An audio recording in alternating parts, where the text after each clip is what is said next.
Nós temos que ter sempre uma autocrítica. Quando eu digo aqui que eu assisto o nosso programa aqui várias vezes, às vezes 4, 5, às vezes até 10, às vezes lá em casa eles falam assim, mas pai, isso não é reprise? Eu ainda brinco, falo reprise para vocês. Para mim não é reprise, porque eu estou ali analisando, eu estou humildemente vendo quais são os erros, para acertar na frente. Então nós todos somos aprendizes nesse mundo. Nós todos estamos aqui para nos esclarecer. O que nós temos que ter cautela, muito cuidado, é nós selecionarmos elementos de conteúdo, de racionalidade, de sensatez, para nós analisarmos. Valéria vai fazer a pergunta primeira que tem ali de um dos e-mails que nós recebemos através do YouTube, que é importantíssimo para eu continuar esse comentário. Valéria, faz aí. Bom, e é bom você tocar realmente nesse assunto, como a gente sempre fala e alerta isso, porque as pessoas agem muito sem responsabilidade em relação ao conteúdo da doutrina espírita e não tem o conhecimento. Então, a gente pode observar que na própria obra, né, na própria codificação espírita, no livro dos espíritos, os espíritos superiores sempre foram muito escrupulosos e responsáveis ao divulgar aquilo ali, divulgar aqueles conhecimentos. Eles não disseram tudo, até porque o livro foi ditado, né, em 1857. Então era um conhecimento ali limitado naquela época. É claro que os espíritos já sabiam muito mais, mas eles tiveram ali que se ater àquele momento e eles não podem avançar. Eles sabem que o homem, através da ciência, das pesquisas, vai chegar a essas conclusões. Então, a gente vê, isso aqui é um exemplo total do desconhecimento das pessoas em relação a coisas básicas da doutrina. Olha só, partindo do princípio de que os livros de Chico, né, de Chico Xavier, é obra de um espírito obsessor, quem garante que as obras da codificação também não são, né? Pois foram obtidas da mesma maneira, né? E aí a pessoa parece que desconhece totalmente um princípio básico da doutrina, que é a universalidade do ensino, né? Dos espíritos. Pois é, querido telespectador e querido internauta, a pergunta é muito válida e a colocação foi muito importante. Talvez até a pessoa tenha feito a colocação não por não saber, mas para provocar um esclarecimento que é muito adequado e importante para aqueles que estão do lado de fora. Tem pessoas que se dizem espírita porque acreditam na reencarnação. Tem outras até que se dizem espírita porque acreditam no Chico Xavier, no falecido Chico Xavier, aquele mito que foi criado pela Federação para ganhar muito dinheiro em cima de tudo aquilo que ele psicografava. A psicografia dele era autêntica, a psicografia dele, o processo mediúnico psicográfico do Chico era verdadeiro. Era absolutamente verdadeiro, tanto que ele chegou até a ter psicografias reconhecidas em tribunal do júri em julgamento de crimes de homicídio, em que o indivíduo foi absolvido porque a vítima, através do Chico Xavier, fez a psicografia e inocentando o acusado, e isso prevaleceu no tribunal do júri. Tem até livro escrito a respeito. Então, a psicografia, o fenômeno mediúnico, é inquestionável pelas provas que nós já temos abundantes em toda a história da humanidade e particularmente através do Chico Xavier, que num estudo feito pelo Perandrea, um perito criminal em grafoscopia do Paraná, Santa Catarina, ele constatou que 300 mensagens que ele pesquisou do Chico Xavier, assinadas pelo falecido, ele provou, pelos processos tecnológicos existentes, mais avançados, ele provou que a assinatura era realmente do falecido. Ora, se o cara já tinha morrido e a assinatura dele estava ali num contexto de mensagem que só ele tinha a condição e as características para apresentar, isso aí já é uma prova fatal de que realmente não só a comunicação é possível, como os nossos falecidos se comunicam. Isso, as histórias religiosas, seja através da Bíblia, através de diversas outras obras religiosas do passado, isso é abundantemente constatável, detectável. Eram santos que se comunicavam, eram demônios que se comunicavam. Entre santos e demônios, demônios e santos, está aí toda a gama de espíritos que existem ao redor da Terra e existem no universo e que se comunicam de acordo com as nossas necessidades, de acordo com as nossas tendências, com o momento, com a circunstância. Então a comunicação, inegavelmente, é uma realidade. Negar essa comunicação é continuar tentando provar que a Terra é o centro do universo. É uma bobagem, uma infantilidade, até porque as pessoas que tentam provar isso não estão ganhando nada com isso, ao contrário, estão atrapalhando as pesquisas sérias que deveriam estar fazendo para constatar essa veracidade. Então pode ser que a pergunta tenha sido feita no sentido de que a gente faça o esclarecimento. Nós aqui repetimos, Chico Xavier foi um médium católico. Ele foi católico a vida inteira, envolvido pelo movimento espírita, envolvido pelos espíritas, que o bajulavam e iam atrás dele, atrás de milagres e atrás de notícias do além. Como as pessoas vão para as igrejas para receber aqueles milagres que são apresentados lá no palco, no palanque, para todo mundo ficar encantado. É aquela vocação de lúdigo, aquela vocação de consolo que as pessoas querem sem fazer esforço. É aquela cura barata, é aquela cura através até do dinheiro. Mas se esquecendo que a verdadeira cura tem que ser da alma, do espírito, através do esclarecimento. Conhecereis a verdade e a verdade vos libertará. Então, essa corrida à mediunidade do Chico Xavier, como eu disse, um médium católico envolvido pelo movimento espírita, que com ele ganha muito e muito dinheiro, ela veio mostrar que se é possível, através do Chico, as psicografias falsificadas, a pergunta é, por que não seria também a codificação algo falsificado? Eu até enriqueço isso, porque em muitas conferências das quais eu já participei com outros pregadores de outras religiões, uma das acusações que eles fazem é que isso aqui é do demônio. Até poderia ser, considerando o demônio espíritos inferiores, porque segundo o espiritismo, essa história de demônio, de inferno não existe. São situações pessoais da alma que o indivíduo se encontra passageiramente, enquanto ele não se recupera daquilo que o tornava um demônio, enquanto ele não se educa, não se transforma.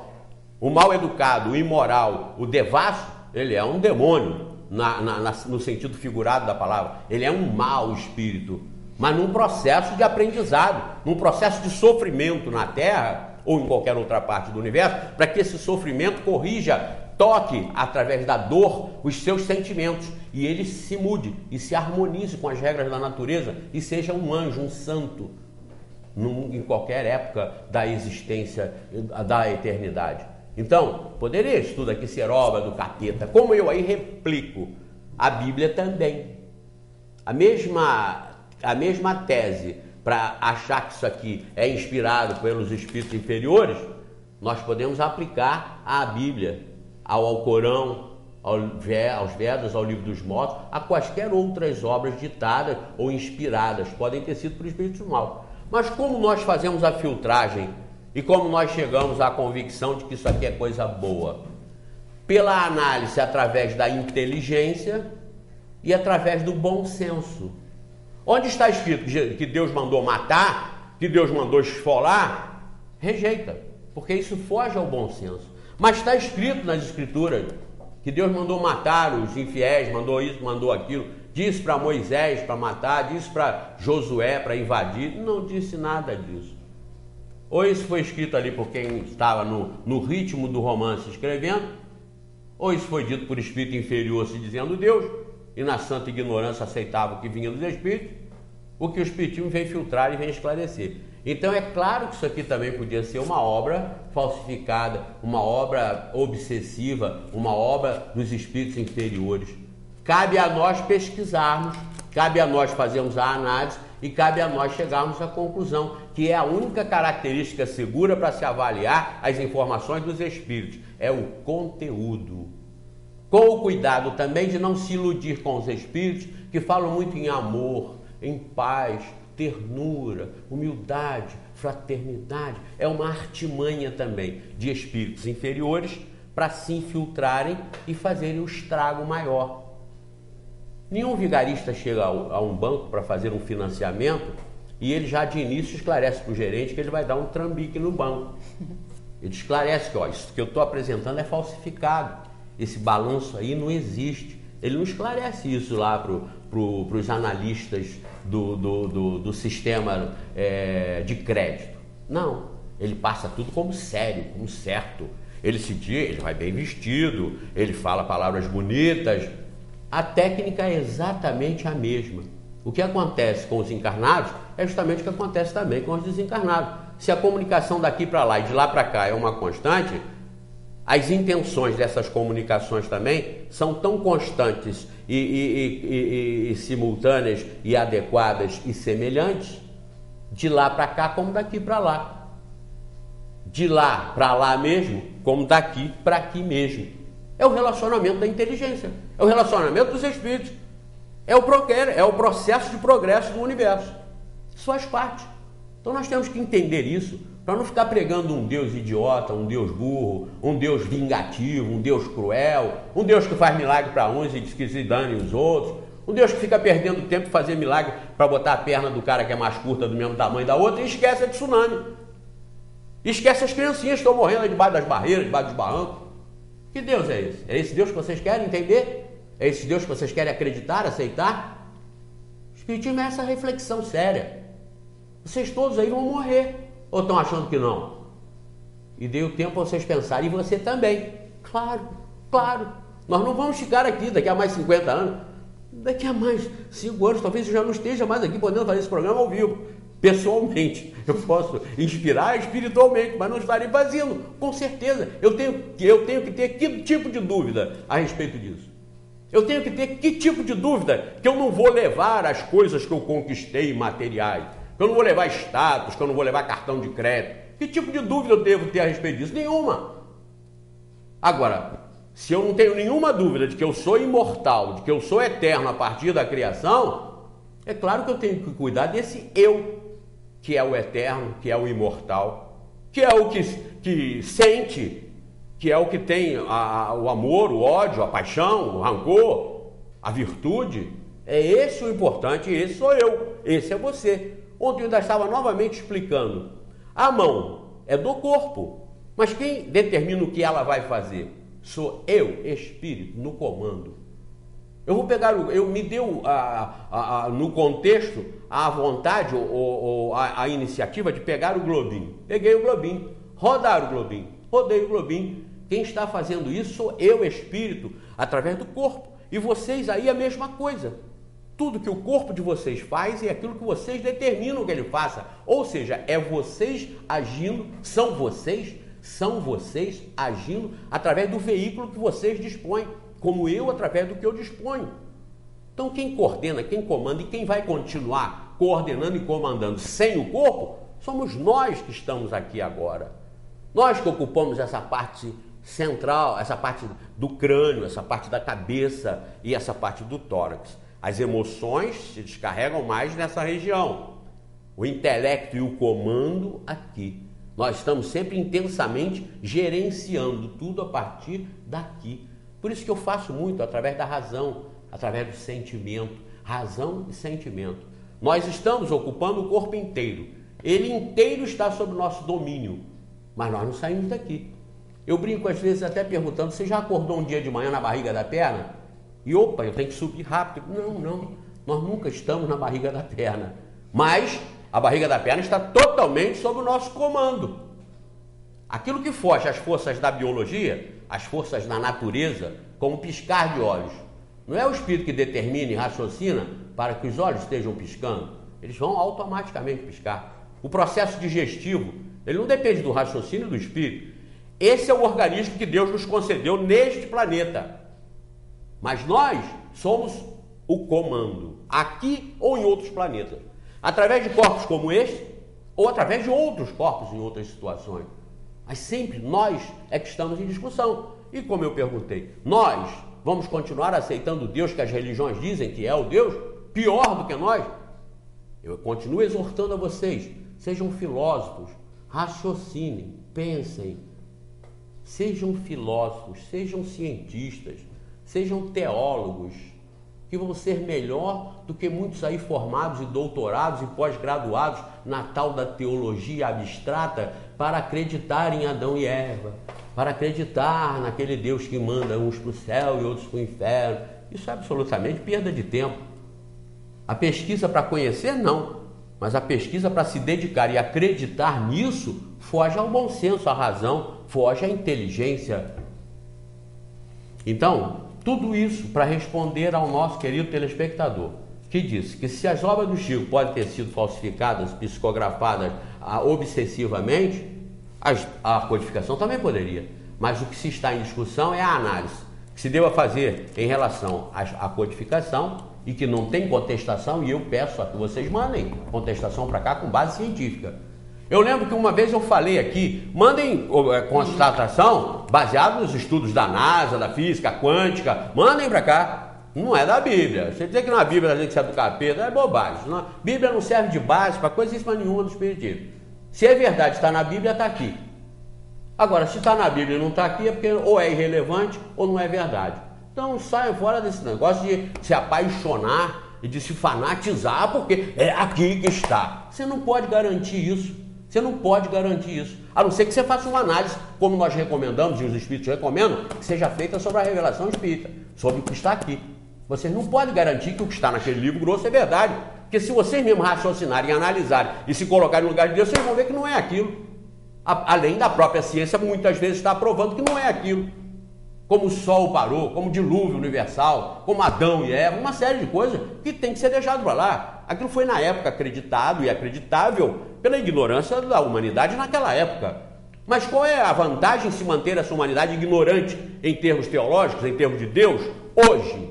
Se é isso que vem desgraçando o comportamento humano, é isso. É um entendimento errado de Deus. Tudo ser falso pode, mas quem tem que detectar somos nós. Por isso os espíritos recomendam duvidar de 10 verdades para não aceitar uma única mentira. Estão nos colocando em guarda contra a própria revelação. Mas analisem esta maravilha, como diz a Valéria.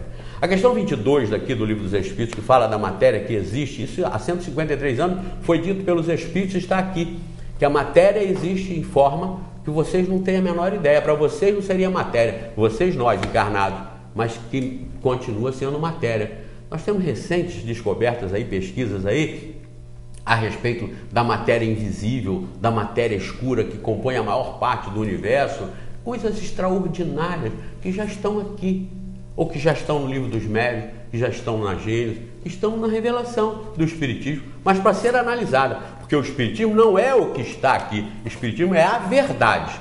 Por enquanto, o que está aqui condiz com a verdade, condiz com o que nós pesquisamos e com o que nós duvidamos.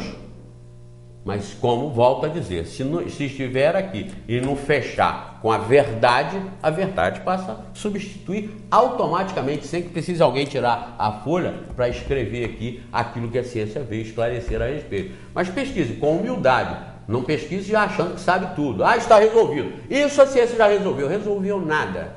Resolveu muito pouco até agora. Até porque os próprios cientistas, porque a ciência não é uma entidade divina, a ciência é um conjunto de estudos e pesquisas para se chegar a determinadas conclusões das leis naturais.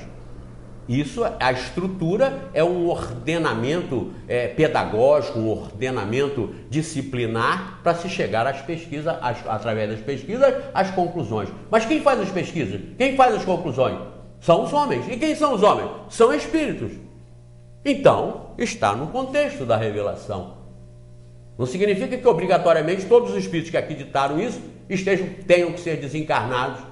Podem estar aqui entre nós encarnados desenvolvendo pesquisas. Aqui também trata do assunto. A ciência não poderia resolver os problemas da humanidade? Eles às vezes até resolvem. Mas nós não temos a ciência, o processo científico, para resolver os problemas dos malandros que não querem nada. Deixa que a ciência resolve. Deixa que... Fecha o caixão porque o arroz não está descascado. Conhecem essa, né? O cara morreu porque não queria fazer nada. Aí estava morrendo de fome, morreu de fome. Mas ele estava naquela morre, não morre e tal. Chegaram com um fazendeiro que se penalizou dele, falou, ó, eu vou dar 10 sacos de arroz para ele. Aí chamou, ó, fulano, não precisa morrer não, olha, o fazendeiro coronel fulano trouxe aqui 10 sacos de arroz. Ele abriu os olhos e perguntou, tá descascado ou com casca? Aí o fazendeiro falou assim, não, tá com casca, aí tem que tirar. Então fecha o caixão e toca o enterro. Pois bem, os espíritos não vêm para aqui, para nós, não deixa que eles resolvem. Quando eu tiver um caroço aqui, eu vou lá na igreja e faz um milagre, aí em nome de Jesus eu fico curado. Que tolice, que perda de tempo. Raciocinem. Por isso que eu encontro com as pessoas na rua e vêm me dizer, que maravilha, Valéria. Comprei o Livro dos Espíritos, que maravilha. São as pessoas que estão saindo desse engessamento, desse enlatado que está aí no mundo, onde os espíritos vêm e reencarnam. As escolas vêm e treinam esse espírito para o mercado de trabalho. Aí o mercado de trabalho vem, pega esses espíritos para a produção e o consumo. Aí depois a morte vem e leva esses espíritos para o outro lado. Quase que do mesmo jeito que eles estiveram aqui o tempo todo. É um engessamento. O meu genro teve uma aula de filosofia, então chegou em casa comentando para mim que disse o mestre, filósofo, professor, que as religiões chegam a um ponto que elas têm que passar para o místico, que elas têm que passar para aqueles ícones, para aquelas coisas que já não são racionais.